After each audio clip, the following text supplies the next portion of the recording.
우리 모두는 다 쓰임받기를 원하고 있습니다.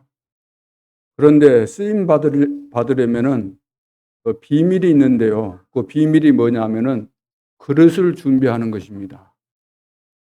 예를 들어서 가뭄이 들어서 지금 물을 배급하겠다고 그릇을 가져와라. 그런데 쪼쿠리 같은 거 있잖아요.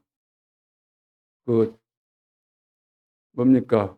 물 담으면 다 쏟아질 수밖에 없는 그물망처럼 되어 있는 그런 그릇을 가지고 가면은 담을 수가 없겠지요. 그리고 물을 한 마를 준다는데, 한 통을 준다는데 페트병 그거 있잖아요. 페트병 큰 거, 그것을 달랑달랑 들고 가면은 한 마를 가져올 수 있겠어요? 그 한 병밖에 못 가져오는 거죠. 이것이 우리 신앙생활에 그대로 말씀하고 있는 겁니다. 사람들이 나를 누구라 하느냐? 어떤 사람들은 예수님을 예레미야 같다, 엘리야 같다, 선지자 중에 한 사람이다. 여러 가지 자기들이 보는 관점에서 이야기를 하죠. 그거 다 그릇입니다. 너희는 나를 누구라 하느냐? 주는 그리스도시요 살아계신 하나님의 아들이십니다. 나의 지금 그릇을 만드는 거죠. 태어나서 지금까지 우리는 그릇을 만들고 있는 것입니다. 쓰임 받아야 되니까, 응답 받아야 되니까 그릇을 만드는 거거든요. 어떤 그릇이 만들어졌느냐에 따라서 내 인생이 바뀌는 것이기 때문에. 근데 신앙생활 하는 사람들이 대부분 보면은 그리스도의 비밀을 담을 수 있는 그런 그릇이 아니고 아직도 세상 기준에, 종교 기준에 맞춰가지고 예레미야 사상과 똑같은 이 그릇을 만들고 있다는 거죠. 다른 망할 사람들이 하는 그 방식을 따라서. 엘리야 사상을 말하는 그런 그릇을 만들고 있잖아요. 그리고 그 그릇의 크기가 병뚜껑만 해요. 우리는 3개 보고만 해야 될 텐데 3개를 품을 그릇을 만들어야 되는데 병뚜껑만 해가지고 늘 우리는 지나가는 소리, 사람의 소리, 쓸데없는 소리 그거 듣다가 아무것도 못하는 거예요. 그거 다 차버리니까. 우리의 고정관념. 그래서 틀린 그릇, 작은 그릇은 다 깨야 되는 거 아닙니까? 깨버려야 돼요. 새로 만들어야 돼요. 우리의 고정관념, 선입견, 편견, 내 주장, 내 입장, 그리고 서운한 거, 이런 거 다 깨버려야 되는 것이죠. 상처, 옛날에 있었던 그 상처. 그것을 가지고 만들어 놓은 그릇은 쓸모가 없는 거 아닙니까? 하나님이 쓰시려고 해도 쓸 수가 없는 거예요. 틀린 그릇 다 깨고 용량이 있잖아요. 용량, 사이즈. 물론 물 담는 그릇을 가져간다 할지라도 용량이 있잖아요. 하나님께서 주시기를 원하는 것은 1톤 주신다는데 지금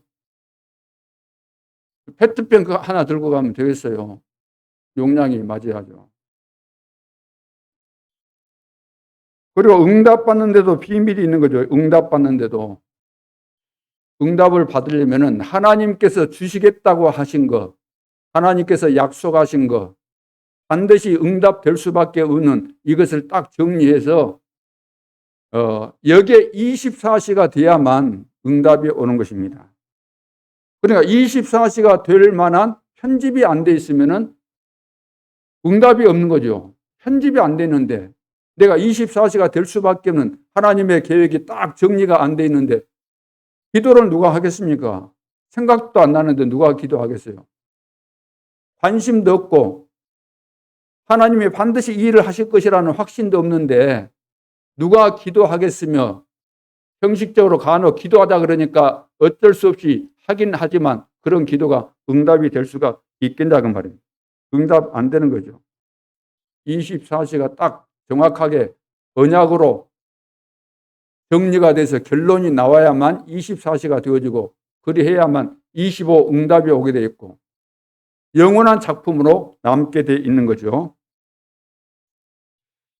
자, 그런데 이것이 지금 전혀 안 되다 보니까 뭘 하고 있었겠습니까? 이거 안 되니까 뭘 하겠어요? 사람들은 관심이 다른 데 있을 수밖에 없죠. 싸우는데 관심이 있죠. 자리에 관심 있잖아요. 자리 다툼 24, 싸움 24, 시기하는데 24, 미움 충만한데 24. 그럼 반드시 결론이 25 응답이 오게 돼 있어요. 어떤 응답이겠습니까? 어느 날 망하는 그런 시간표가 반드시 오는 거죠. 왜 나는 안 될까? 나는 왜 이 모양일까? 그 뻔한 거 아닙니까? 내가 24를 다른 거 했잖아요. 노름 24, 딴 데 24 한 거 있잖아요. 세상 재미 24. 마땅히 해야 될 하나님께서 우리에게 약속하신 거, 거기에는 관심 없고 그것은 24시 전혀 안 하고 세상 것에 24시 하고 있기 때문에 실패하는 25 응답이 올 수밖에 없는 거죠. 그래서 우리 중직자들은 산업이 세계 복음화 할 정도, 세계 복음화 하도록 하나님께서 우리 중직자를 부르셨고 그 산업을 주셨을 때는 이 응답을 염두에 두고 하나님께서 우리를 중직자로 세우신 것입니다. 그래서 세계 복음화 할 수 있어야만 내 산업이 올바르게 지금 가고 있는 것이죠. 자, 이것을 절대 놓치면 안 되겠습니다. 불신자들은 24시 늘 하면서 살아가잖아요. 실패하는 사람도 그렇고 성공하는 사람도 그렇고 성공하는 사람들 자기 분야의 24시가 된 사람들입니다. 실패한 사람들, 마약쟁이들 왜 그러겠어요? 24시가 되니까 마약쟁이가 되는 거죠. 그런데 우리는 어떻습니까? 우리는 기도 24시가 돼야 되는데 기도 24시가 거의 안 되는 거죠. 어떤 장로님이 유 목사님을 찾아왔는데 노트 3권을 가지고 왔다는 거예요. 노트 3권. 그래서 그것을 살펴보니까 어느 장로 누구누구 잘못한 거 다 이렇게 기록을 했다는 거예요. 3권 했다. 그래가지고 그것을 확인을 해보니까 8, 90%가 틀린 내용들을 기록해냈다는 거죠. 그럴 수밖에 없지 않겠습니까? 다른 사람 약점, 잘못한 것을 기록할 정도의 영적인 상태라고 한다면 뻔한 거잖아요. 그런데 그 사람의 특징, 예배 시간에 늘 졸고 있다는 거예요. 예배 시간마다. 나는 예배 시간에 안 졸아야지. 이런 생각 했겠어요? 안 했겠어요? 다 했겠죠. 그런데 그것이 마음대로 안 된다는 말이에요. 이게 이제 영적인 문제인 겁니다. 오늘 다른 사람들 잘못된 거 노트가 아니라 우리는 마음 신비에 새겨가지고 평생 그것을 기억하면서 그거 24가 되어지면은 그 영혼은 정말로 불쌍한 영혼이 되는 거죠. 하나님을 안 믿으니까 내 수준에서 막 하려고 발버둥 치고 있는데 이것이 또 방해가 되면은 우리는 이제 원수 맺고 그러잖아요. 내 뜻대로 안 된다고. 하나님은 우리를 통해서 세계 복음화 하기 위해서 큰 그릇 준비하고 여기에 합당한 그런 그릇 준비하라고 말씀하시는데 그것을 늘 메시지를 들어도 들어오질 않고 이해가 안 되고 딴짓하고 있고 그러면 큰일 나는 거죠. 오늘 오순절 감사라는 제목인데 서론에서 초대교회 중직자 도전입니다. 금요일 밤부터 어제 토요 메시지 할 때 이번에는 장로 연합 수련회가 있었습니다. 그래서 메시지 여러분들이 들으신 분이 계시죠. 이제 못 들으신 분들도 계시는데 또 들었던 분들도 다시 한번 총 정리를 해야 되겠고 단순히 정리가 아니고 반드시 우리가 살아있는 동안에 주님이 부르시는 그날까지 응답받아야 될 중요한 내용들이기 때문에 정리해서 메시지만 그냥 듣고 그 순간에 은혜만 받고 끝나지 말고 내가 반드시 응답받아야 될 나에게 주어진 미션이라고 한다면 딱 정리해서 그것이 될 때까지 우리는 기도하면서 실천해야 되는 거죠. 그래서 초대교회 중직자가 도전한 그 내용을 여러분들이 생각해 보시면서 오늘 우리가 이 시점에서 지금 재앙시대를 만난 이 시점에서 우리가 해야 될 것이 뭘까요? 내 인생에 있어서 어떤 의미에서는 마지막 사역이 될 텐데 마지막 사역이 뭘까요? 마지막 사역을 아무거나 하면 되겠어요? 하나님께서 중직자인 나에게, 전도자인 나에게, 교역자인 나에게, 렘넌트인 나에게 어떤 미션을 맡기셨는가? 가장 중요한 미션이 무엇인가? 이것을 발견하고 마지막 사역이구나. 마지막 기회구나. 그러면서 시작이다 이것은. 왜? 한 번도 이것을 제대로 시도해 본 적이 없으니까. 시작이거든요. 자칫 잘못하면 안 된다고 우리가 포기할 수 있습니다. 그러나 초대교회 성도들은 스데반의 환란을 인해서 어마어마한 핍박이 있었는데 우리 같으면 도망가고 포기했을지 모르지만 이 사람들은 포기가 아니라 새로운 시작을 한 겁니다. 하나님께서 원하시는 이방인들, 이방 나라의 이방인을 위해서 교회를 세운 거 아닙니까? 그것도 중직자들이. 그래서 마지막 사역 시작입니다. 새로운 시작이에요. 한 번도 시작한 적이 없기 때문에. 그래서 성경에서 중요한 이제 일꾼을 세우는데 예수님께서는 구약 시대 때 보면은 12지파를 세웠잖아요. 신약에 와서는 예수님께서 12사도를 세웠죠.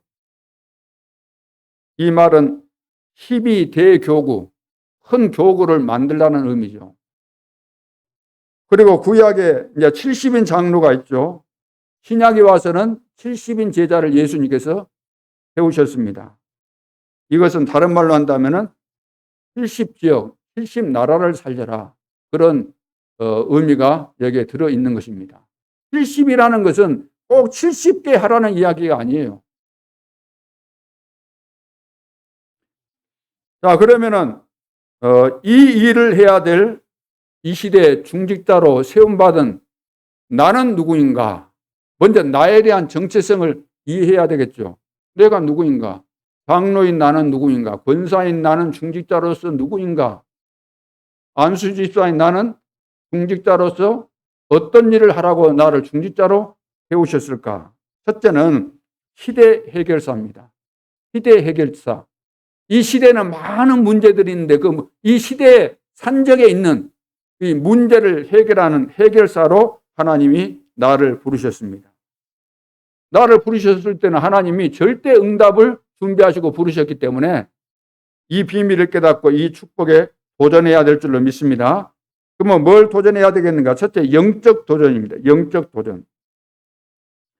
자, 교회 안에 보면은 세상 사람들이 지금 최고 지식을 추구하고 있잖아요.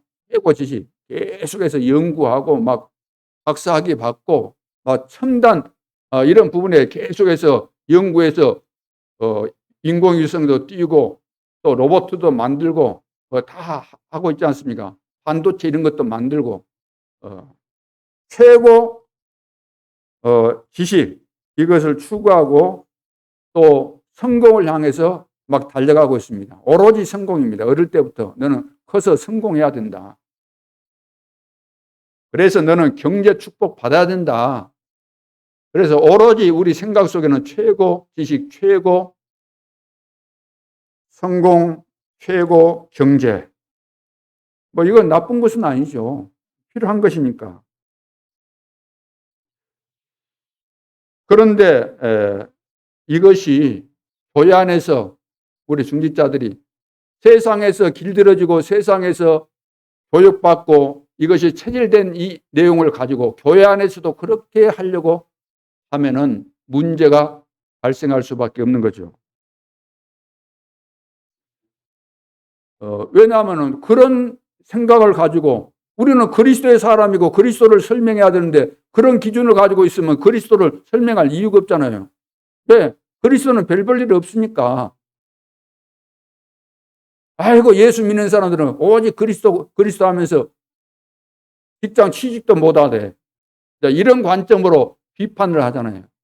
교회 다니면서도, 중직자이면서.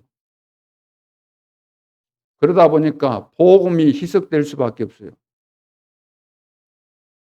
오직 그리스도, 온데간데 없어져 버린 거예요. 시간이 흘러가면서. 초대교회 때는 오직 그리스도인데 세월이 흘러가면서 중세시대 때 완전히 없어져 버리고 지금 약간 잠깐 이 종교 개혁했는데 지금 500년 지나면서 다 없어졌잖아요. 오직 그리스도. 누가 오직 그리스도 하고 있습니까? 교회가. 분명히 하나님은 예수님 오직 그리스도를 말하고 있고 강조하고 있는데 오늘날 교회가 지금 그거 강조하는 교회가 어디 있습니까? 왜 이렇게 변질됐을까? 복음이 왜 이렇게 희석됐을까?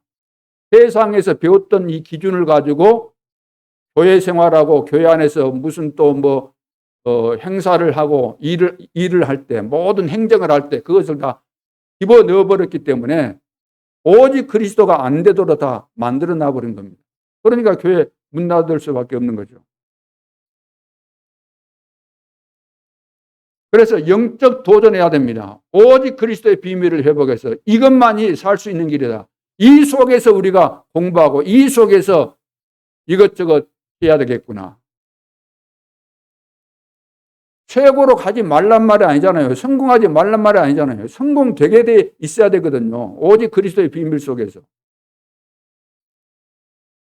그리고 두 번째는 숨은 도전이 필요해요. 숨은 도전. 숨은 도전. 안 되는 이유가 뭐겠습니까? 갈보리, 감남산, 마가다락방에 이 비밀이 안 되고 있다는 거죠. 갈보리산에서 끝나야 되는데 안 끝났잖아요.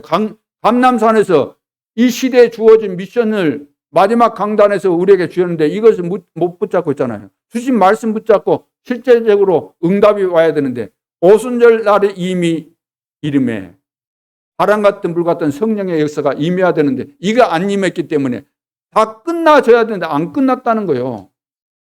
끝나지도록 이 숨은 도전하라는 겁니다. 이건 눈에 보이지 않는 비밀이기 때문에 숨은 도전해서 이것을 끝내라는 겁니다. 세 번째는 시대적 도전입니다. 세계 교구, 시대적 도전을 통해서 세계 교구를 만들어 가야 되는 거죠. 우리 교회에서 시작했지만, 나에게서 시작했지만, 다른 사람에게, 여기에서 이 여수 지역에서 시작했지만, 동북권과 더 나가서 237 나라와 5천 종족까지 가는 세계 교구와 이걸 만들어야 되는 거죠. 그러니까 우리 중직자들은 시대 살릴 중직자예요. 시대 살릴. 비록 이 교회에서 임직을 받았지만 하나님께서는 이 교회에 머물러 있으라, 매여 있으라 그런 의미가 아니잖아요. 여기에서 내가 활동하지만 지금 이 시대는 어디에 있어도 세계화되는 그런 시대이기 때문에 세계 살리라는 거죠. 시대 살릴 장로로, 시대 살릴 권사로, 시대 살릴 안수 집사로 하나님이 세우신 것입니다. 그런데 문제는 뭐냐 하면은 다 딴 것을 하고 있다는 거예요. 다 딴 것을. 오직 복음, 오직 전도, 오직 기도가 아니고 딴 오직을 하고 있다는 거예요. 오직 복음 하고 있으면 될 거 아닙니까? 이거 여기에 대한 비밀이 안 깨달아졌기 때문에 할 수도 없는 거죠. 안 하니까 내 실력으로, 내 방법으로 승리해야 되잖아요. 응답받아야 되잖아요. 얼마나 힘들겠습니까? 결국 안 되는데. 그러다 보니까 교회가 지금 문제, 갈등, 위기, 싸움, 끝이 없습니다. 감정 싸움. 우리 성도들 봐보세요. 감정 딱 있습니다. 나하고 안 맞는 딱 이야기 상대방이 하면은 딱 금방 반응 나오잖아요. 무서운 겁니다. 감정 싸움. 왜 감정이 생기겠어요? 나하고 안 맞다는 거예요. 왜 나하고 안 맞죠? 내가 동기 가지고 있으니까 안 맞죠. 서로 간에 동기 가지고 있으니까. 그래서 영적인 병 심각합니다. 영적인 병 다 들어있어요. 이것을 치유하는데 우리가 헌신하라는 거죠. 그래서 중직자를 세우신 거 아닙니까? 해결사. 그래서 시대의 해결사입니다. 문제 가지고 있는 거 해결하라는 거예요. 그럼 이 시대의 문제가 무엇인지 우리가 발견해야 되거든요. 나에게 숨겨져 있는 문제가 무엇인지 발견하고 내가 해결해 가야 되는 거죠. 왜? 해결책을 이미 하나님께서 나에게 주셨고, 그래서 나부터 이렇게 해결해 가고 다른 사람도 해결해 가라는 거죠. 후대들 다 지금 어떤 상태에 있습니까? 후대들이 교회를 못 나올 정도로, 어린 애들인데 부모 말 안 듣고 교회를 못 나올 정도로, 어릴 때부터 나왔는데 모태신앙인데 봐보세요. 이제 초등학생인데 말 안 들으면서 교회도 안 나온다고. 없어요, 지금. 오히려 이제 다민족이 더 많아져요. 앞으로 어른들도 마찬가지입니다. 전도운동 안 일어나고 전도가 모든 것인데 여기에 관심 없고 열매 없으면 다민족들이 다 차지하는 거예요. 곧 그런 시대가 오는 겁니다. 그러니까 렘넌트에 우리 후대에게 올인하고 올아웃, 올체인지 하라는 말씀이 뭐겠습니까? 우리 애들에게 정말로 모든 것 제대로 심어에 넣어야 되거든요. 복음의 비밀을. 시대 문제 해결할 해결사입니다. 우리 중직자들은 새로 시작할 해결사입니다. 그렇다면 마지막 발자취를 남겨야 될 거 아닙니까? 그래서 마지막 사역인 거예요. 마지막 사역. 또 기회 있는 거 아닙니다. 1년이 금방 지나죠. 앞으로 10년 지나면 여기서 못 보실 분들 많이 있습니다. 20년 지나면 더 많죠. 그것이 까마득한 것 같죠. 20년 먼 것 같죠. 금방 지나간 마지막 사역. 그런데 반드시 우리가 해야 되는 시작이죠. 그래서 나는 누구인가? 중직자인 나는 누구인가? 시대의 해결사다.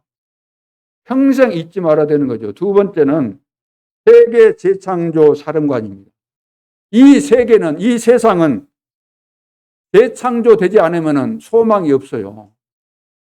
그래서 세계를 재창조하는 사령관이라는 이야기죠.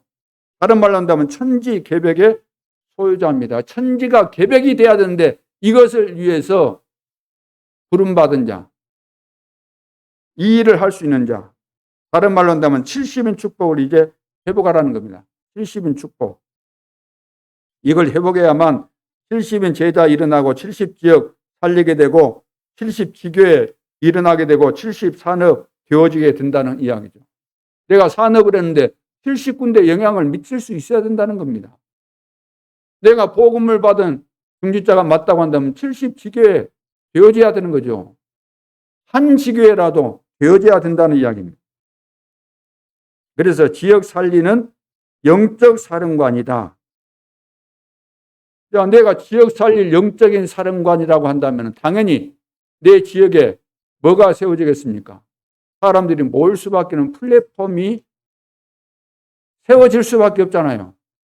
내가 지역 살릴 사령관이 맞다면 사람들이 모일 수 있는 플랫폼이 필요한 겁니다. 세워져야 되는 거죠. 워치타워가 세워져야 되고 안테나가 되어져야 된다는 거죠. 그래야만 함께 모이고 소통하고 다 되어질 것이기 때문에. 그래서 7재앙 시대마다 성경에 보면 구약에서 신약까지 보면 7재앙 시대가 크게 보면 7재앙 시대를 맞이했는데 그때마다 세계 복음화에 중요한 역할을 했던 사람, 쓰임받았던 사람들이 거기 중직자들이 반드시 끼어 있습니다. 빛의 경제를 회복해서 여기에 쓰임받았던 중직자가 반드시 있었습니다. 그러니까 70운동 하겠다는 사람에게 하나님께서 빛의 경제도 주시는 것이지 관심 없는데 누가 하나님께서 주시겠습니까? 그리고 70인 제자 통해서 모든 응답을 하나님이 주시는데 그 응답이 어떤 응답인가? 그것이 바로 플랫폼이고 워치타워고 안테나입니다. 이걸 가지고 다 살리는 것이기 때문에. 지금 모든 눈이 어디에 있어야 될까요? 모든 눈이 70제자, 70지역, 70지교회, 70산업 여기에 딱 있어야 되는데 모든 눈이 딴 데가 있다는 거예요. 딴 데. 불평 24, 염려 24, 갈등 24, 시기 24. 남 시기하는 거 끝이 없잖아요. 미움 24. 늘 미움이 도사리고 있고. 우리 중직자는 능력 24시가 돼야 될 줄로 믿습니다. 기도 24, 전도 24, 지역복음화 24. 내가 산업을 통해서 2, 3, 7 나라 살리겠다는 산업 70, 24가 돼야 되는 거죠. 그리고 미래, 우리 후대에 있죠. 랩런트 키우는데, 랩런트 키우는데 반드시 중직자가 다 들어있습니다. 성경 봐보세요. 랩런트 키우는데 중직자가 반드시 있어요. 그 시대에 선지자나 사도들을 위해서 그들이 세계 선교하는데 반드시 중직자가 옆에 있습니다. 이것이 바로 세계 재창조 사령관이죠. 우리 중직자들은 세계 재창조 사령관이기 때문에 이 일을 감당할 수 있도록 내 생각의 폭을 여기에 맞추고 여기에 맞는 기도를 해야 될 줄로 믿습니다. 그래서 24 시대에 나는 해결사다. 세계 재창조 사령관이다. 이거 24시가 돼야 돼요. 세 번째, 시대 치료사다. 나는 누구인가? 시대 치료사다. 이 말은 다른 말로 한다면 다락방을 회복하라는 겁니다. 왜? 병든 사람 치료해야 되는데 어디 가서 치료하겠습니까? 다락방 하면서 치료하라는 거예요. 사람 만나서. 안 만나는데 무슨 치료가 되고 안 만났는데 어떻게 복음이 증거되고 그러겠습니까? 자, 이 일을 위해서 시대 치료사로서 이제 모델이 돼야 돼요. 모델. 3단체는 귀신 들리게 만들어서 결국 사람을 망하게 하는 그 일을 하고 있는데 이 일에 대해서 굉장한 자부심을 가지고 여기에 또 결론을 내리고 중요성을 나름대로 자기들이 발견했기 때문에 매일 모인다는 겁니다. 그렇게 바쁜데도 불구하고 매일 모인다는, 매일 밤. 근무 다 하고 매일 밤. 피곤할 텐데 우리만 피곤합니까? 그 사람들은 피곤 안 해요. 매일 밤 모인다는 거예요. 그러면 중직자인 나는 한 주간 동안에 교회당에 모이는 거 몇 번이나 모이십니까? 우리는 특별한 사람입니까? 오히려 그 사람들이 더 바쁠 수 있습니다. 확인은 안 해봤지만 그 사람들이 뭐 한가하니까 매일 밤 모였겠습니까? 그건 아니잖아요.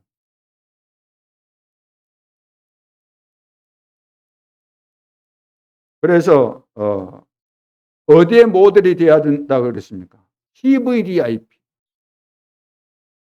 하나님의 언약이 성취되어져서 세계 복음화 되어지는 그 내용을 정리를 하니까 CVDIP라는 거예요. CVDIP. C라는 것은 카버넌트 언약을 말하잖아요. 언약. 자, 언약이 뭐냐면 세 가지 나라. 사단의 나라, 세상 나라, 하나님의 나라. 이 세 가지 나라로 세계를 봐야만 이 세계를 제대로 볼 수 있는 거죠. 많은 사람들은 세계에 대해서 뭐 정치에 대해서 뭐 지금 세상 돌아가는 것이 이렇다 저렇다 경제를 이렇다. 물론 부분적으로 맞을 수 있어요. 부분적으로 그 부분에 연구했으니까 박사니까 경제라는 그 관점에서 이야기하고 또 정치라는 관점에서 이야기하고 다 맞는 이야기예요. 근데 맞는데 성공했는데 잘 알았는데 결국은 다 실패하잖아요. 왜 실패하죠? 세상 나라만 알고 있다는 거예요. 분명한 것은 사단의 나라, 하나님의 나라가 있는데 가장 중요한 하나님의 나라가 있는데 그거 모르기 때문에 세상 나라만 알고 있다는 것은 사단의 나라에 지배되어 있는 거거든요. 그러니까 맞는 말하고도 실제적으로 축복을 바꿔도 실패하는 결론이 나오는 거죠. 강대국이 다 무너지잖아요.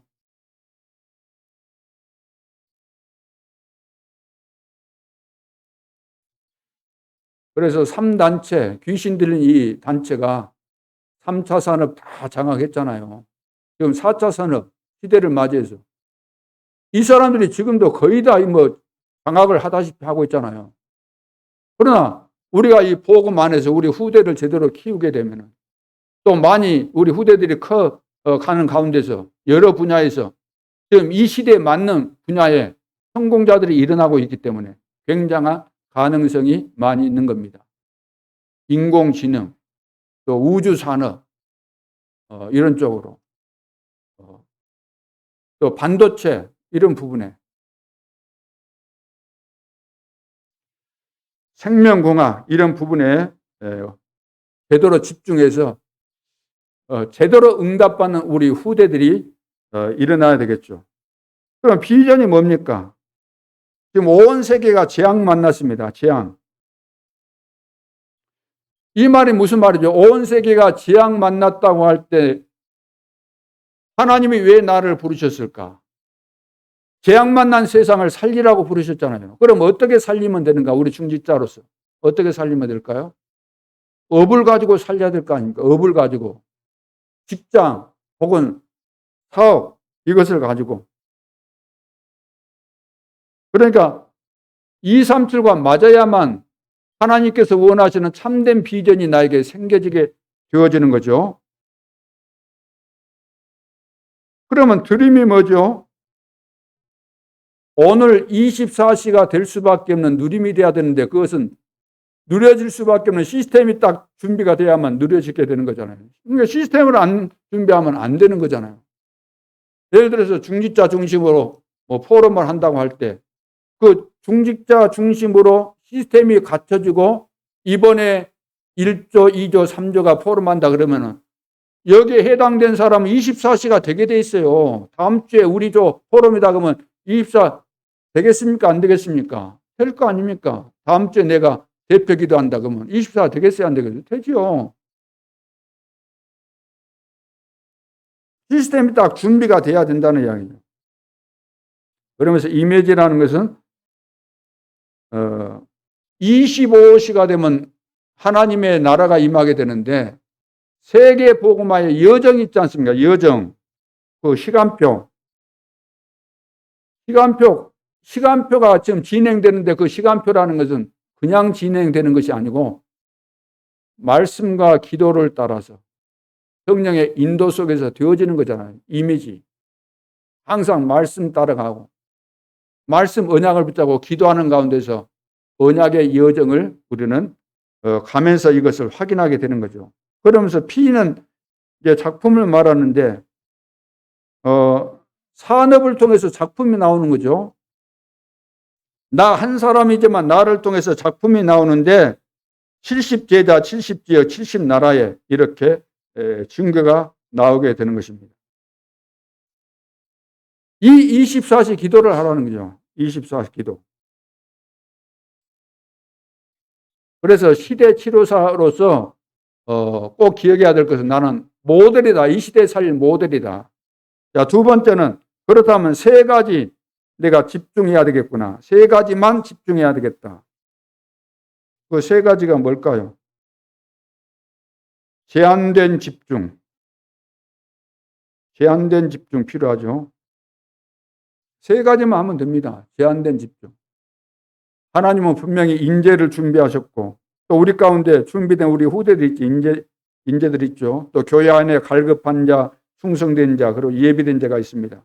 이 사람들에게 정말로 필요한 것은 뭐죠?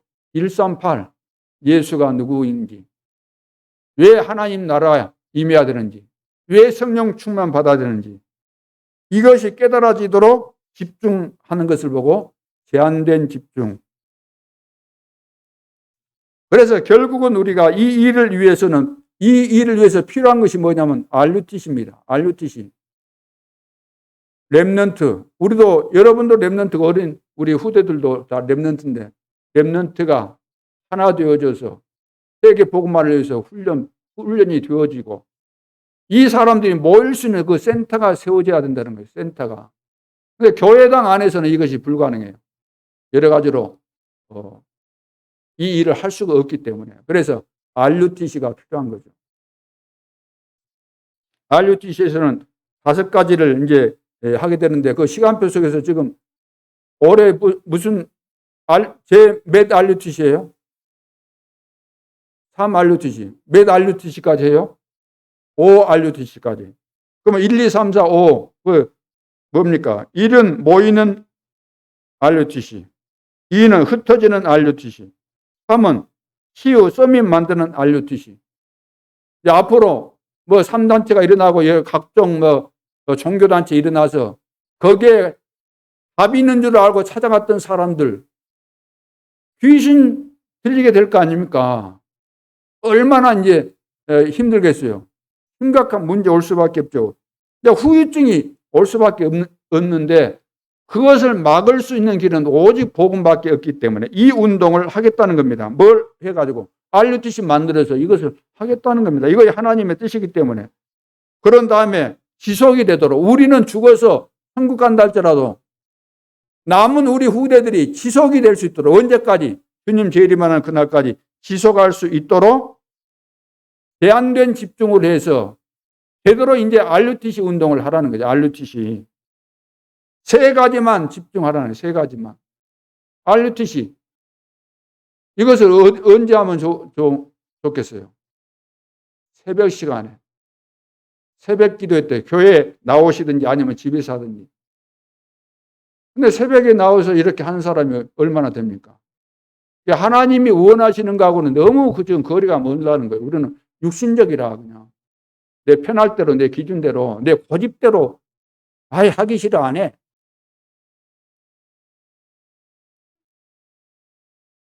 이거 새벽 기도 때 하면 제일 좋잖아요. 새벽 기도 때. 누가 방해하지도 않고 내 시간인데. 내가 마음만 있어가지고 시간만 내면 할 수 있는 것인데. 3가지만 집중하면 되는데 2번째는 선택된 집중입니다. 선택된 집중. 우리 주변에 환자가 있다는 정도가 아니고 많습니다. 거의 다 환자죠. 안 아픈 사람이 없지 않습니까? 그래서 의사들이 못 고칩니다. 그 증거가 사도행전 13장, 16장, 19장 영적으로 이거 걸려있기 때문에 의사들이 고칠 수가 없어요. 단순히 뭐 어디 아프다 정도가 아니고 다 관계가 있는 것이기 때문에. 그래서 집중하는 겁니다. 시간을 정하고 배자를 보내고 메시지를 보내서 집중하는 겁니다. 다 병들어 있으니까. 복음을 전하고 이들이 살 수 있도록. 이것을 언제 하면 제일 좋겠어요? 언제 하면은? 설화기도 때. 설화기도 때. 금요일 오후에 우리 모임 있는데 이 말은 여러분들이 팀이 구성되어 있고 여러분들이 이 환자, 이 어론자, 우리 교회 안에 있으니까 내가 이분에게 내가 받은 복음을 전해서 치유해 줘야 되겠구나, 도와줘야 되겠구나. 그런 마음만 있다고 한다면은 금요일 날 직장에서 끝난 다음에 전화해서 교회에서 오늘 좀 잠깐 만나자. 교회 나오면 지금 몇 군데 다 있잖아요. 모을 수 있는 곳이. 같이 기도하고 메시지 보고 싶다고 하면 메시지 들어서 보면 되는 거 아닙니까? 언제 하면 제일 좋아요? 금요일 밤. 낮에는 시간이 없다고 하니까. 부서별로 나와서 하면 되고 팀별로 나와서 하면 되고 구역별로 예를 들어 나와서 하고 우리 팀 오늘 밤에 같이 모입시다. 금요일.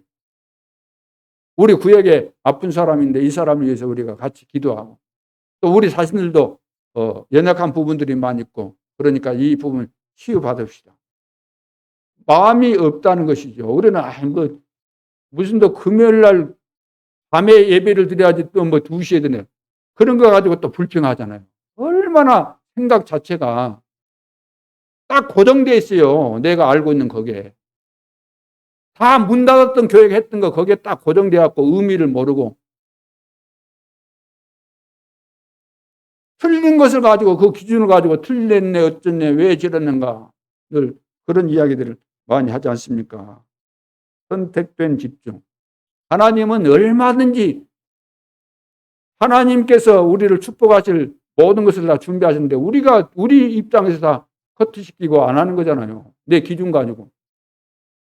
시간이 없습니까? 공간이 없습니까? 뭐 없습니까? 원리스 집중. 3번째는 렘넌트 우리 후대가 중요하니까 바울은 중직자 데리고 회당으로 들어갔잖아요. 후대를 살리기 위해서. 그래서 미래를 준비하거든요. 미래를 준비하기 위해서 미래가 보여지도록 해주고, 그러니까 모든 공간들을 다 활용하는 거죠. 우리는 이래서 안 되고 저래서 안 되고 하는데 전부 다 핑계입니다. 안 될 것이 어디 있습니까? 자, 그래서 시대 치료사다. 나는 시대 치료사다. 여기에 나는 모델이 되겠다. 나는 세 가지만 집중하겠다. 하나님께서 가장 원하시는. 그리고 세 번째는 하나님이 원하시는 것에 관심을 내가 갖는 것이 중요하죠. 하나님이 가장 원하시는데 내가 관심 가야 되잖아요. 나의 관심대로 사는 거 아니고 하나님이 원하시는 일에 관심을 우리가 가져야 되는 거죠. 하나님은 우리가 하나님의 축복을 받고 하나님께서 원하시는 가장 중요한 세계 복음하기를 원하시는데, 그래서 우리에게 하나님은 관심을 가지고 있는데 무엇에 관심이에요? 우리가 어떻게 하기를 관심을 갖고 있어요? 우리가 하나님이 나와 함께하는 위드의 축복, 임마누엘의 축복, 원리스의 축복을 누리기를 하나님은 기대하고 있고 거기에 관심이 있습니다. 그거 하라는 거예요. 그래서 우리가 오직 율성 재창조의 그 시스템이 다 갖춰질 수 있도록 여기에 관심 갖고 이 응답을 누리도록 하나님의 관심은 다 거기에 있는데 우리는 다른 데 관심이 있다고. 이것 때문에 다 끝나는 거잖아요. 이것이 되어지면 자연적으로 24시가 되어지고 25 응답. 누구도 바꿀 수 없죠. 영원한 응답이 올 수밖에 없는데. 그래서 나와 다른 사람을 변화시키는 이 기회, 마지막 기회입니다. 마지막 기회, 마지막 사역, 그리고 시작입니다. 지금 메시지만 듣지 말고 실제로 적용을 해서, 그러니까 나에게 주신 말씀을 내가 메모를 해놓고 이것을 계속 메모를 하면서 편집을 해가야 돼요. 편집하고 설계하고 현장에 어떻게 적용할 것인가 디자인하고, 그렇게 해서 내가 응답을 받아가고 하나님이 역사하신 증거들을 내가 기록하고 그런 것이니까. 그래서 이 축복 24시, 오늘부터 24시 이것이 되어지는 가운데서 평안하고 24시가 되어지는 가운데서 행복하고 또 힘을 얻고 능력을 회복하는 그런 시간표가 될 수 있기를 주님의 이름으로 축원합니다. 자, 그러면 본론에서 이제 광야교회 중직자들은 어떤 도전을 했을까? 성경에서 무엇을 제일 많이 말씀하고 있습니까? 제일 많이 말씀하고 있는. 자, 세상 사람들은 뭐 여러 가지 학문, 이제 다양하죠. 여러 분야에서 여러 관점에서 연구하고 발표하고 이것을 제대로 하고 그러면 뭐 학위도 받고 교수도 되고 그러지 않습니까? 근데 이제 주의해야 됩니다. 주의해야 될 것이 뭔가? 자, 이런 사상이 우리 속에 딱 들어있기 때문에 교회 와서도 우리가 이런 기준으로 살려고 늘 한다는 거죠. 교회 와서도.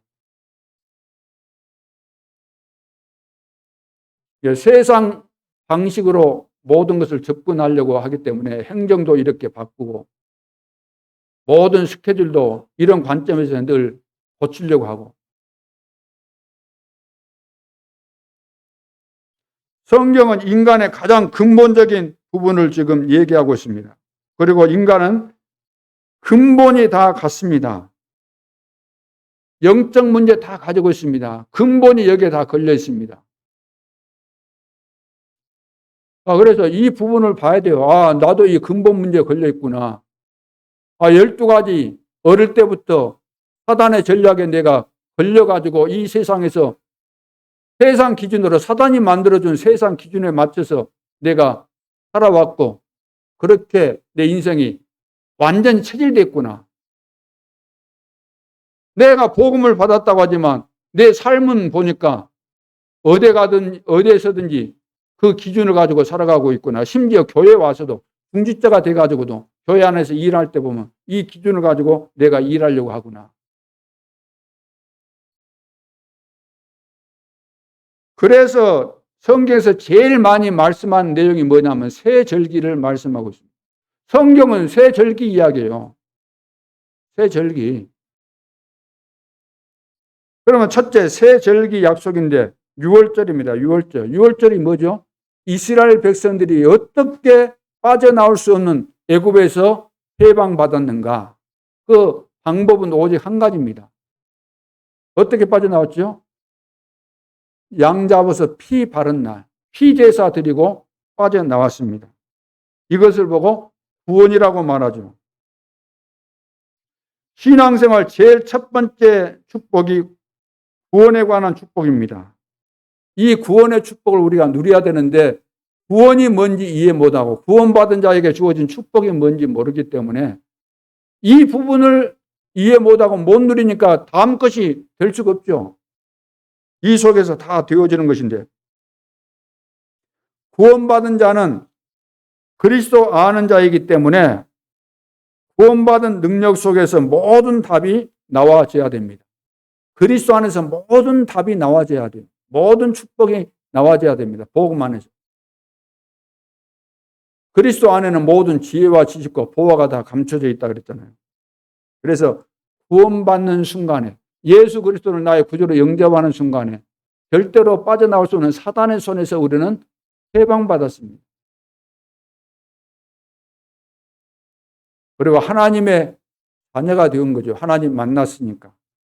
하나님께서 내 안에 들어오심으로 하나님의 자녀가 되었습니다. 그렇다면 오늘부터 아무 염려 안 해도 되잖아요. 그래서 염려하지 말라고까지 예수님께서 강조하시잖아요. 염려할 필요 없다. 성령께서 영원토록 너와 함께 하는데 앞으로 미래까지 영원한 미래까지 다 네가 먼저 승천해서 준비할 것이다. 전혀 염려하지 말아라. 너 하나님 믿냐? 나를 믿냐? 염려하지 말아라. 내가 가면 보혜사 성령을 보내주시겠다. 보내겠다. 그리고 요한일서 3장 8절에 하나님의 아들이 나타나신 것은 마귀를 멸하십니다. 마귀를 멸하셨고 또 우리에게 마귀를 꺾을 수 있는 사단을 꺾을 수 있는 권세를 주셨다 그랬잖아요. 누가복음 10장 19절에. 예수님께서 마가복음 10장 45절에 희생 제물이 되셔서 우리를 구원하셨다. 구속하셨다. 요한복음 14장 1절에 내가 곧 길이요 진리요 생명이다. 하나님 만나는 길을 열어주셨다는 겁니다. 그러니까 염려할 것 없다는 거죠. 그래서 하나님이 나와 함께 하시고 해방받고 하나님께서 나를 인도하시고 나에게 힘을 주시고 역사하시는 이 능력을 우리가 체험해야 된다는 겁니다. 6월절 행사만 알면 뭐합니까? 6월절은 뭐 이스라엘 백성들이 피 발라서 나왔다면서 그 6월절이야. 그거 알면 뭐합니까?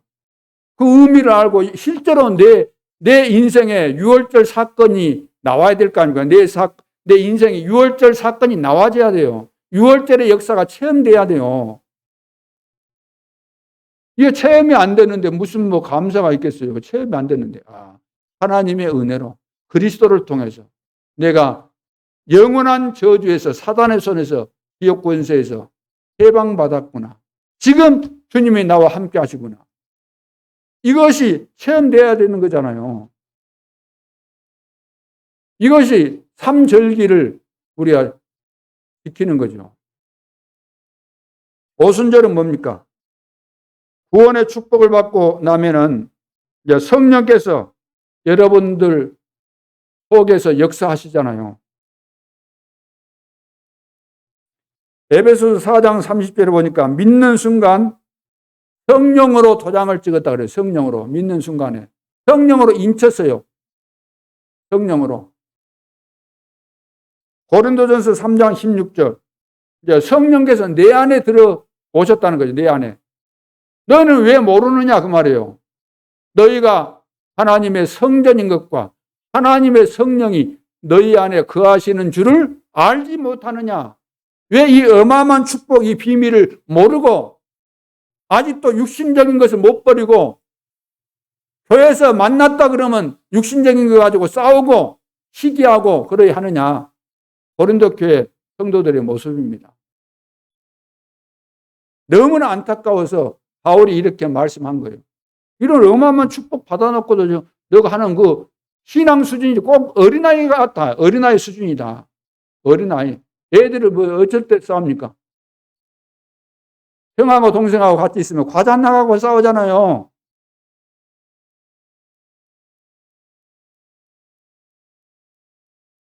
그런 그릇 가지고 어떻게 세계복음을 합니까?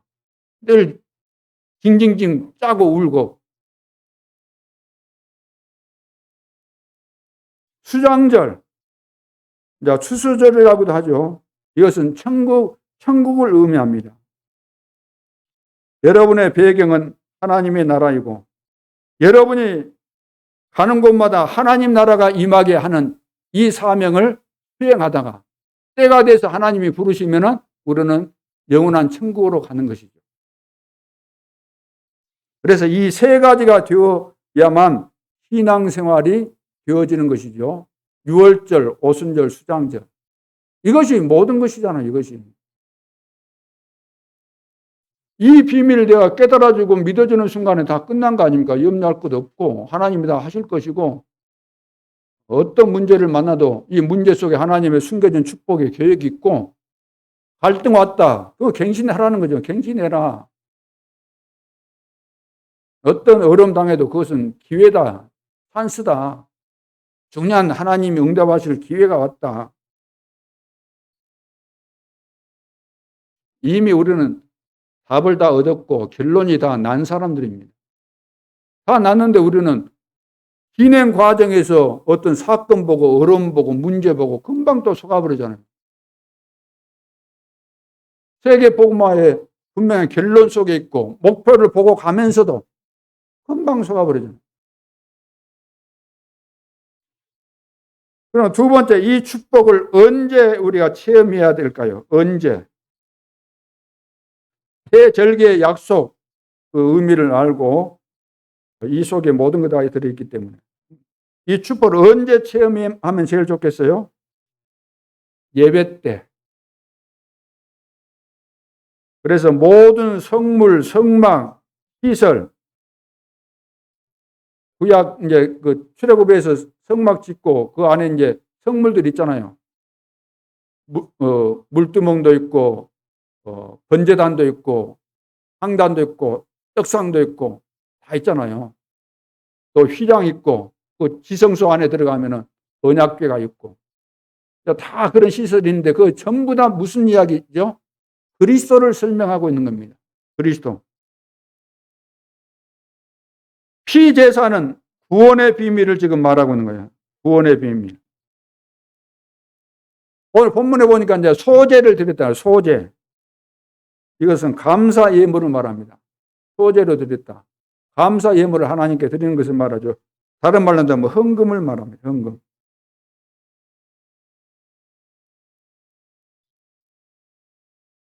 그러니까 유월절의 비밀을 아는 사람들이, 그리스도의 비밀을 아는 사람들이 하나님 앞에 소제를 드린다고. 소제를. 감사 예물을, 오늘날은 말 감사 예물을 드린다. 그러면 이 사람들이 소제를 드릴 때 억지로 드렸을까요? 감사하면서 드렸을까요? 마지못해서 드렸을까요? 감사하면서 드렸을까요?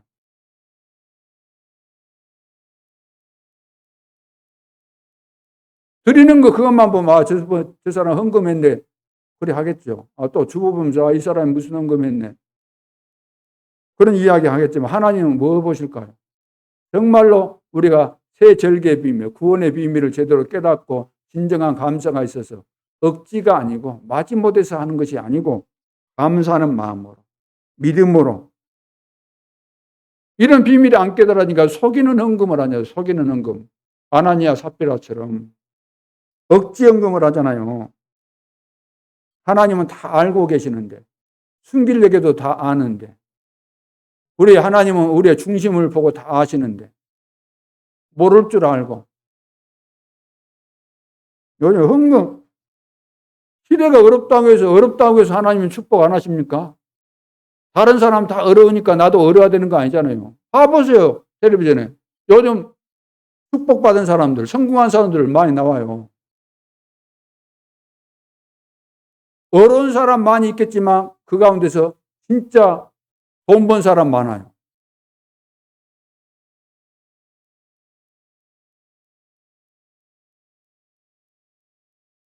그래서 우리는 하나님 나라에 대한 이 능력을 실제로 체험해서 하나님이 살아 계시구나.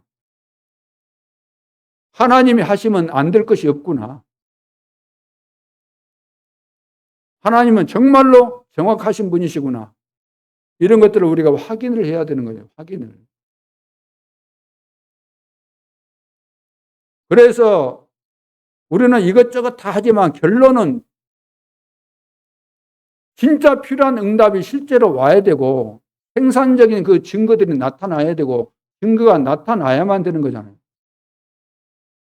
비가 올 것처럼들 가뭄인데 비가 올 것처럼 구름이 왔다가 또 가버리고 왔다가 가버리고 평생 우리가 하나님을 믿고 사는데 응답이 올 것처럼 하다가 온다고 또 믿고 있었는데 다 광고 다 했는데 다 선전하고 자랑했는데 안 와버리고.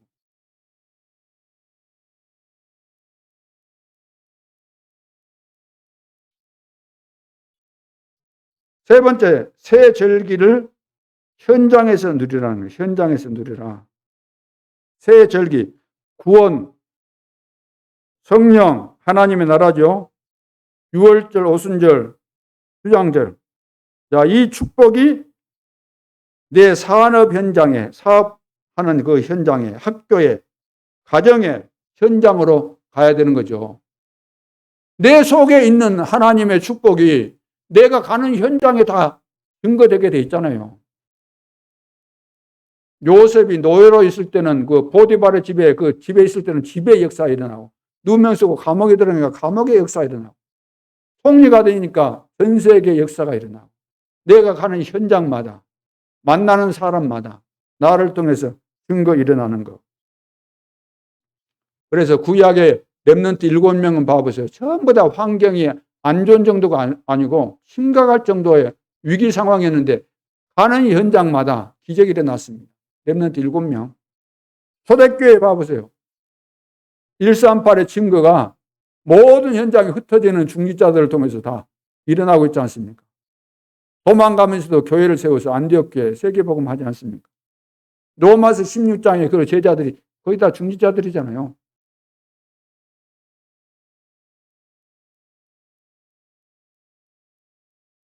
그래서 하나님은 다 준비하셨고 지금도 살아계시고 지금도 언약을 붙잡고 인도받는 언약의 여정 속에 있는 흐름 타고 가는 제자들을 통해서 역사하고 계시는 것입니다. 자, 지금까지 안 됐다 할지라도 오늘 말씀을 통해서 마지막 사역이 이것이구나. 지금 시작하라고 말씀하시는구나. 아무리 내 생각이 훌륭해도 내가 대단해도 하나님이 하시는 그 일을 무시할 수 없고 막을 수 없고 앞서갈 수 있는 거 아니잖아요. 내가 하는 것이 아무리 지금 잘 돼도 그것은 잘 되다가 무너질 수밖에 없는 바벨탑입니다. 하나님이 원하시는 그 일을 해야 돼요. 하나님이 세계복음화 역사를 이루시는 어마어마한 이 작품 속에 내가 맡은 역할을 해야만 가장 행복한 것이고 거의 참된 응답이고 영원한 기념비가 되어지는 거죠. 자, 그렇다면 결론으로 말세 재앙시대 중직자 도전입니다. 지금 말세 재앙시대입니다. 이때 중직자로서 어떤 도전을 해야 될까? 첫째, 반드시 성취될 미래를 그려라. 미래는 반드시 성취되죠. 미래. 막연한 미래가 아니고 절대 언약 속에서 반드시 성취될 수밖에 없는 미래. 절대 목표를 우리는 보면서 그것을 그림으로 그려야 되는 거예요. 그림으로. 도표가 될 거 아닙니까? 그러면서 방법이 다 나오겠죠. 그러면서 제자들이 다 찾아지게 되고 일어날 수밖에 없겠죠. 다시 정리한다면 70인의 복입니다. 70인의 복. 하나님은 나를 70인으로 부르셨고 부르신 이유가 나에게 복을 주시기 위해서 부르셨기 때문에 70인의 복을 내가 받아 누려야 될 거 아닙니까? 어떻게 하면 될까요? 편집하라는 겁니다. 편집. 70인의 복에 대해서 편집하라는 거죠. 어떻게? 말씀과 자료를 가지고. 그리고 기도를 계속해서 하면서 설계가 나오도록. 그리고 현장을 보면서 이것을 어떻게 적용할 것인가. 디자인이 나오면 되는 거죠. 이거 70인의 복이죠. 그리고 70제자. 그럼 70제자가 나오게 돼 있습니다.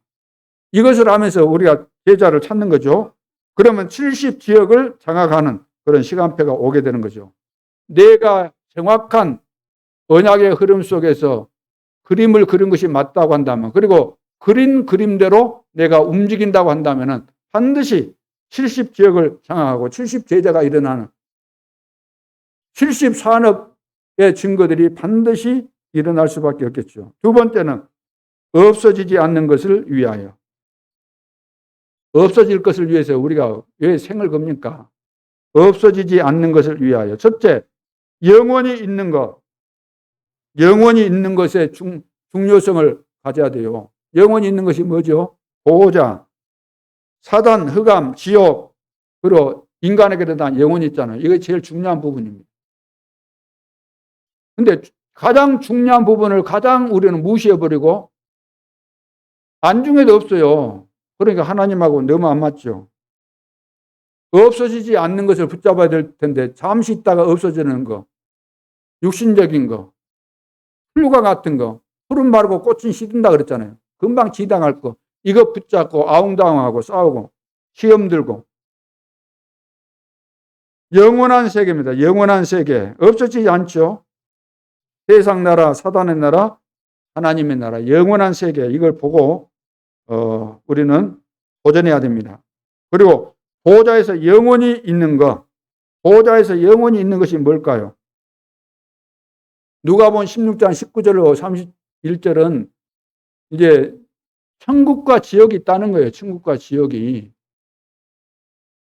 죽으면 천국과 지옥 가게 돼 있다는 거예요. 그런데 부자는 뭐냐? 그것을 모르고 산 거예요. 돈만 있으면 되는 줄 알고 날마다 잔치했잖아요. 돈만 있으면 되는 줄 알고. 먹고 마시고 그게 다인 줄 아는데, 그것이 행복인 줄 아는데 행복 아니거든요. 그러니까 죽어서 우리가 천국 가는 거 당연하지만 중요한 것은 이 땅에 살아있는 동안에 천국 배경 속에 내가 살아가야만 된다는 이야기예요. 그리고 마태복음 10장 40절에 42절, 전도자에게 약속된 상급. 하나님의 모든 관심은 전도자에게. 냉수 한 그릇도 전도자를 위해서 돕는 자는 상을 잃지 않겠다. 데살로니가전서 2장 19절에 이런 말씀이 있습니다. 우리의 소망이나 기쁨이나 자랑의 면류관이 무엇이냐? 그가 강림하실 때 우리 주 예수 앞에 너희가 아니냐? 주님이 재림하실 때 우리가 면류관을 받게 되는데 그 면류관이 무엇으로 인해서 온 면류관입니까? 너희가 아니냐 그랬거든요. 우리 주 예수 앞에서 너희가 아니냐. 사도 바울이 데살로니가에 가서 복음을 전해서 구원받은 사람들, 이 사람들이 우리에게 있어서 바울팀, 전도팀에게 있어서 이것이 우리가 받을 면류관이다. 반드시 하나님께서 우리에게도 이렇게 마지막 이제 점검하는 시간표가 올 텐데 면류관이 나에게는 있을까? 둘러보세요. 면류관이 있는가? 20절에 보니까 너희는 우리의 영광이요 기쁨이니라. 나를 통해서 복음받고 구원받은 너희가 바로 나의 기쁨이고 영광이라는 거죠. 신앙생활 하면서 우리가 자랑할 것은 다른 거 하나도 없어요. 자랑할 것은 나를 통해서 복음받고 구원받은 사람이 얼마나 있는가. 숨겨진 제자를 얼마나 내가 찾아냈고 세웠는가. 자, 그래서 말세 이 재앙시대에 중직자가 도전해야 될 것, 첫째는 뭐라 그랬죠? 반드시 성취될 미래를 그리면서 그대로 응답받아야 되겠고, 두 번째는 없어지지 않는 것을 위해서 하라는 거예요. 없어지지 않는 것. 다시 말해서 전도운동 제대로 해라. 영원한 것이다. 세 번째는 70지역 향한 집중입니다. 70지역을 향한 집중이에요. 그래서 공생의 메시지 집중하라는 거죠. 70지역의 응답을 받으면 예수님께서 제자들에게 주셨던 그 공생의 메시지가 중요하기 때문에 여기에 집중하라는 겁니다. 그때 산상보험 말씀하셨죠. 틀린 복 고쳐준 겁니다. 이것이 바로 참된 복이다. 복의 개념을 다 바꿔준 거예요. 세상 기준 다 바꿔준 거예요. 세상에서 성공했다. 그 성공 아니다 그 말이에요. 마태복음 13장 그 천국 비유 말씀하고 있잖아요. 비유. 전도운동 하라는 거예요. 전도운동, 천국 비유가. 이 땅에서 하나님의 나라를 이루는 전도운동 해라. 마태복음 16장 16절로 20절은 뭡니까? 우리가 신앙생활하는 그 가장 중요한 기준이 뭐냐는 기준이 뭐냐 그 말. 주는 그리스도시요 살아계신 하나님의 아들이십니다. 그리스도를 이해 못한, 그리스도를 누리지 못하는, 오직 그리스도가 안 된 신앙생활은 다 실패다는 이야기예요.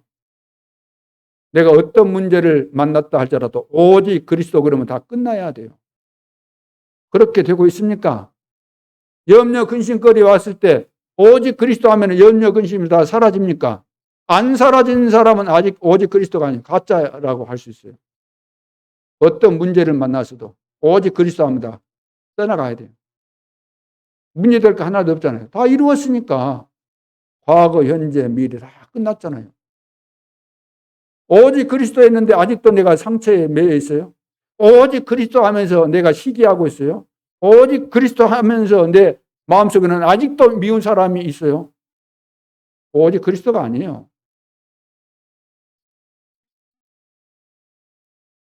70지역 향한 이 집중. 두 번째는 뭐죠? 마지막 강단. 여기에 집중하라는 마지막 강단.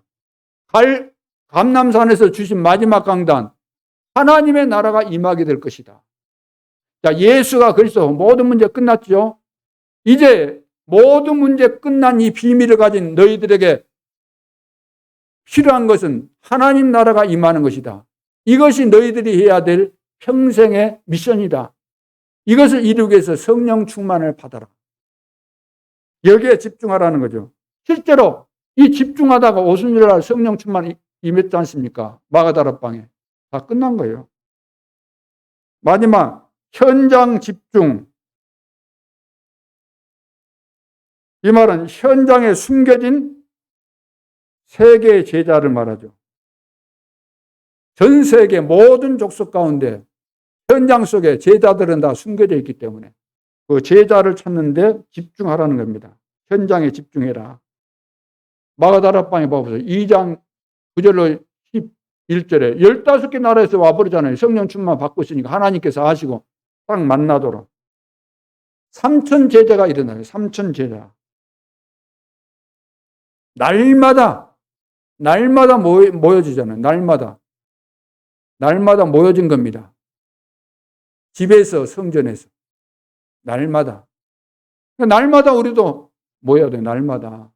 새벽에 나오고 저녁에 시간 있으면 또 나오고 오후에도 시간 있으면 나오고 오전에도 나오고 성도들 끊임없이 여기 들락날락 하면서 계속해서 그래야만 하나님의 역사가 보일 거 아닙니까? 주의 손이 나타나고 주의 은혜가 보이고 주의 은혜가 보여져야 될 거 아닙니까? 어떻게? 성도들이 틈만 나면 교회 와서 기도하고 또 메시지 듣고 예배 드리고 그 주의 은혜가 보이는 것이지. 주일날만 딸랑 오고 평일날은 새벽에도 거의 다 안 나오고 3일 밤도 거의 다 안 나오고 금요일날은 오후다고 해서 또 거의 안 나오고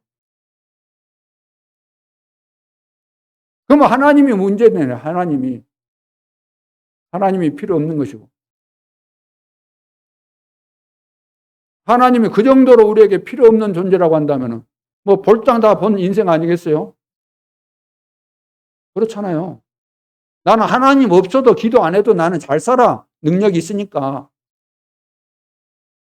나는 그동안 이렇게 살아왔어도 그래도 다른 사람이 나를 볼 때 잘 산다고 칭찬하고 있어. 나는 괜찮아. 그렇다면 불신자죠. 그런 수준 가지고는 어떻게 우리가 세계복음 하겠습니까? 절대 불가능이죠. 오늘 중요한 내용들, 나는 누구인가? 시대 문제를 해결할 해결사다. 이 세계는 다른 방법으로 어떻게 할 수가 없잖아요. 공중에 군수자 문제가 딱 사로잡고 있으니까. 그래서 세계를 어떻게 한다고요? 재창조할 수 있는 나는 사령관이다. 그런 시대에 심각한 지금 질병에 시달리고 있지 않습니까? 그래서 시대에 나는 치료사다. 어떻게 하면 이 축복을 내가 누릴 것인가? 하나님께서 준비하신 6월절, 오순절, 수장절의 비밀, 이것이 영원토록 우리에게 있어서 평생의 원동력이고 힘이고 실제 하나님의 역사입니다.